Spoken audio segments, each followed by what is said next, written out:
O automobilismo é um esporte cheio de números. Na busca pela vitória, todo algarismo faz uma grande diferença. Mas em 25 de outubro de 1997, o fator que mais expressa quem é o mais rápido causou um espanto. Como o tempo foi igual para 3 pilotos, e mais ainda na disputa pela pole position, 1 minuto, 21 segundos e 72 milésimos. Não se esqueça dessa sequência de números. Naquele dia, a Fórmula 1 realizava a classificação da última etapa da temporada em Jerez de la Frontera, na Espanha. Apesar disso, o GP era da Europa.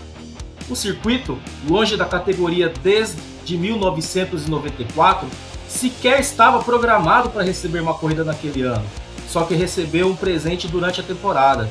A última etapa, de 1997, estava programada para o Estoril, em Portugal.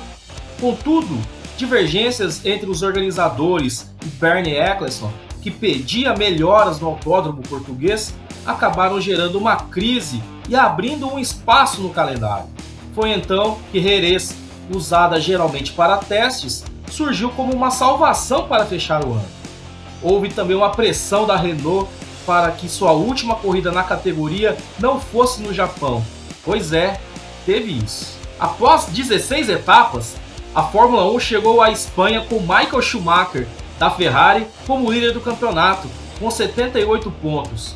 O alemão assumiu a liderança na tabela de pontos após vencer o GP do Japão, 2 semanas antes, contando com uma ótima estratégia da Ferrari na sua 5ª vitória naquele ano.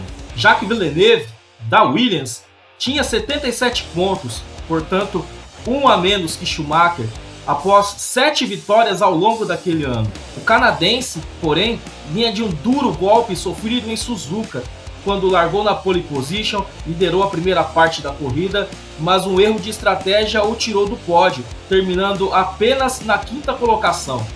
Para piorar, ele correu a prova sub-júdice por ter desrespeitado bandeiras amarelas no treino livre. Aí, então, decidiu utilizar uma curiosa tática de andar devagar, segurar o pelotão e fazer com que Schumacher fosse ultrapassado para minimizar a perda de pontos. Não deu certo. Por conta da punição, Villeneuve acabou desclassificado do GP do Japão. O canadense estava sob vigilância e essa foi a gota d'água. Pronto, punido e sem a liderança do campeonato após o primeiro match point. O jogo estava contra Villeneuve, ainda mais por correr o risco de ficar fora da última etapa do ano, coisa que o fez até ameaçar sair da Fórmula 1. Durante os treinos livres, os dois postulantes ao título estavam bem apagados, com Jacques Villeneuve tendo uma certa vantagem sobre o alemão.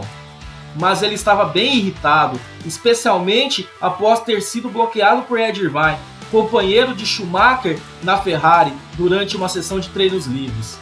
O canadense chamou tudo aquilo de um estúpido jogo psicológico. Apesar disso, Villeneuve tentava se manter calmo nas entrevistas. Estou numa posição de azarão agora e preciso lutar. Não há escolha de estratégia, precisamos apenas estar na frente, chegou a dizer aos jornalistas. Veio, então, a classificação do GP da Europa de 1997. Ninguém imaginaria o que estava por vir. Heinz-Harald Frentzen, segundo piloto da Williams, foi quem tomou a liderança inicial do treino classificatório, acompanhado por pilotos de equipes menores. Minutos depois, Villeneuve foi para a pista e assumiu a liderança. O canadense chegou a colocar uma roda na grama, mas ainda por 9 décimos mais rápido que o seu companheiro de equipe, conseguiu garantir a pole provisória. O tempo, 1 minuto, 21 segundos e 72 milésimos. 81 segundos e 72 milésimos. Isso significa, por exemplo, que daria para a gente ver 8 vezes seguidas o recorde mundial de Usain Bolt nos 100 metros rasos, que é de 9 segundos e 58 centésimos. Ainda sobrariam 4 segundos e 432 milésimos, que foi a diferença entre, acredite se quiser, Sebastian Vettel e Lewis Hamilton no grid de largada do GP do Japão de 2018. Aproveite essa parada, se inscreva no nosso canal e ative as notificações.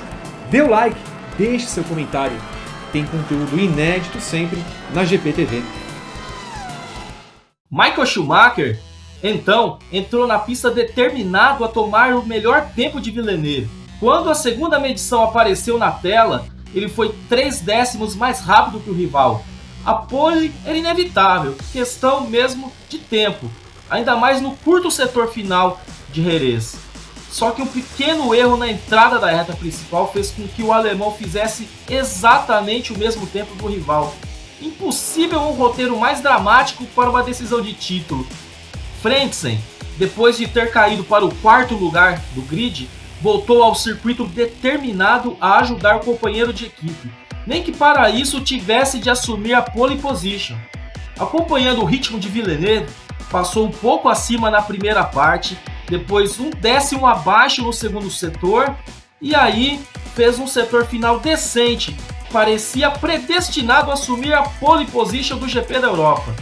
No final, o choque, 1 minuto, 21 segundos, 72 milésimos. Um feito raro, inédito e para sempre único na história da Fórmula 1. Nenhum dos três conseguiu melhorar mais. Sendo assim, as 3 primeiras posições do grid para o GP da Europa estavam como exatamente o mesmo tempo. Por ter sido o primeiro a ter feito o tempo, Villeneuve largou na pole position, seguido por Schumacher e Frentzen. E o surpreendente Damon Hill, então na Arrows, fechou a segunda fila. O que aconteceu no dia seguinte, com o choque entre Villeneuve e Schumacher e o título do canadense, foi apenas a cereja do bolo de um fim de semana especial e que ninguém esperava. Schumacher assumiu a ponta na largada, Villeneuve chegou a cair para 3º e foi após a última rodada de pit stops que o canadense atacou o adversário. E no fim da reta oposta, ao jogar o carro por dentro, foi tocado. Pior para o Schumacher, preso na caixa de brita, enquanto o piloto da Williams seguia para o título. O GP da Europa foi muito especial porque foi o grande finale de uma briga de 2 grandes rivais na briga pelo título daquela temporada. No fim das contas, Villeneuve derrotou Schumacher, que acabou desclassificado daquele Mundial por ter jogado o carro para cima de Villeneuve. Mas aquele fim de semana é inesquecível, pode passar o tempo que for, nunca vamos esquecer daquele 1 minuto, 21 segundos e 72 milésimos. Que dia para a Fórmula 1. Contra quem Ayrton Senna travou um duelo histórico em Jerez? E que outros fatos sobre Jerez te marcaram? Deixe seu comentário aqui no nosso vídeo e compartilhe com os amigos para comentarem também o momento marcante deles.